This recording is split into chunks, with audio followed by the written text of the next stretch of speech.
Ms. Gonzalez, do you want to tell me about this crime?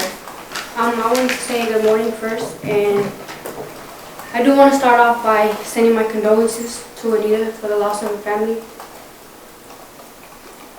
and for the loss of her son, Darian Alexander Gonzalez. I want to say that I'm not a bad kid. Before being arrested, I was a full-time scholar at Democracy Prep Agassiz campus. I had no prior educations in the juvenile system. Since being arrested, I have completed several classes, and as of today, I am maintaining a GPA of a 4.0. I've learned valuable lessons throughout the course of me being in custody. Yes, I did lie, being evasive and hesitant to provide answers asked by both detectives leading the case, simply because I was scared for the safety and security of my family as well as myself. For those people sitting on the bench, I'd do anything to keep them safe, even if it meant keeping my mouth closed on the situation. The night that the incident occurred, I was grabbed very roughly and threatened to stay silent. But I asked myself, what's the point of being quiet if I have a voice? I do take accountability for my role in participation. I had no idea anybody was going to get hurt. I was easily influenced and manipulated. I was 15 years old when the incident occurred. I'm now 17. March 4th of 2024. I was not arrested, I was rescued. I've made magnificent changes that will stick with me throughout my life, my entire life. And I know if given a second opportunity, I'd make it my mission to do as much good in the world as I possibly could. Even though I know it won't make up for the wrong, it won't bring Darian back. But when I send my condolences, know that I meant it sincerely. Thank you for allowing me to speak and most importantly, listening. Thank you. Mr. Tomczak. Thank you, Judge. I'm going to start by telling you that I'm going to ask for probation as well. I would echo what Mr. Fumo said, that is certainly an uncommon request given the gravity of the charges in this case. But I would also tell you that this is clearly an unusual case, and without a doubt, from my perspective, Daisy is truly a unique client. I've appeared in front of you a lot. I've argued a lot of heavy cases. I think you know that I care a lot about the people I represent, and I want them to have the best representation possible. And I don't think it's any small thing to say that I care more about Daisy and the outcome of this case than probably any other case I've ever handled in my career. When I got this case, I got a booking photo of a kid. And it was a kid. I have kids the same age. And I had the opportunity to meet her and spend time with her, spend time with her family. This is a kid who's endured a lot in life. And it's a weird situation because whenever we find a child in the criminal justice system, we have to wonder how they got there, right? And when you look at Daisy's past, she's overcome a lot of hurdles without even knowing she was experiencing them. Like, she's had the ability to look back in hindsight now at what she's gone through. She struggled with parents that were in and out of custody, family members that went to prison, people in her family the victim of the worst types of crimes we can imagine. She was exposed to substance abuse at a very young age.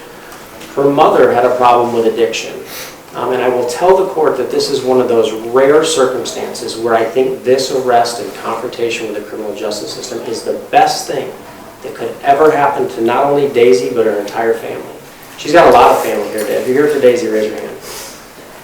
I think there's over a dozen people in the courtroom, including her mother, who got sober as a result of this case and has been here for every part of it. I have constant contact with her. Her great-grandmother is here. And if you want to know a little bit about Daisy, it's not just her family members, because they're all here. Cousins, aunts, uncles, sisters-in-law. We expect family to be there for a loved one in the criminal justice system. But if you want to know a little bit about Daisy, I'd ask you to consider who else is here for her. She had a counselor at school. Her letter is attached, I think, as Exhibit 2 to my sentencing memorandum. She's here today. When Daisy was in custody, she befriended a young girl who had a lot of developmental disabilities, read, wrote, and performed life's functions as a 6-year-old. But she was also in the juvenile justice system. Daisy befriended her, she mentored her, she spent such time with her, and it was so impactful to her and her family that her mom is here today.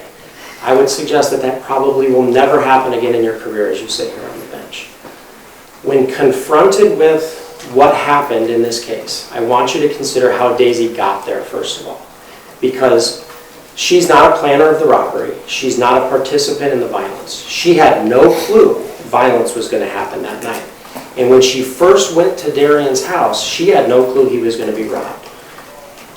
Very clear, we talked about it in this case, it's discussed in our sentencing memorandum. Daisy was aspiring to be a musician. She's very talented. She's shown me what she does in the musical world, and I would tell the court she's very talented. Her school, the employees of her school that I've attached to her letters indicated the same thing. She saw that Darian had a recording studio in his house. She asked someone that she knew to drive her over there because she wasn't old enough to drive. She took those people food that was cooked in the kitchen in her house. That's not the actions of someone that's going to do a robbery. What happened is while she was there, she made some really bad choices. She was confronted with older kids, she was confronted with adults, and she was confronted with substances. She was offered drugs and alcohol, which she consumed, and at some point during that interaction, it became obvious to her that something was going to happen. And instead of walking out the door, she agreed that after it happened, she would take a couple pieces of property, clothing. She had no idea someone was going to be shot. She had no idea someone was going to be killed. And I want the court to know this fact, that after it all went down, in the dumbest, most senseless crime I can possibly fathom, someone's life was lost and then hers was threatened. Immediately after this crime, the more culpable defendants in this case, individuals that she had just seen kill someone, threatened her and threatened her family. Now this is a 15-year-old kid whose home has been shot up in a drive-by shooting previously. She knows that they know where she lives, and she knows that they would enact violence that would kill someone. So she lies to the police, at least at first. She doesn't provide the first proffer in this case because she's stuck in the juvenile justice system and she goes through 6 months of litigation before we ever get here, and that's when I meet her. And when I met her, I met someone that's confronted with that crossroads where it can go really good or it can go really bad.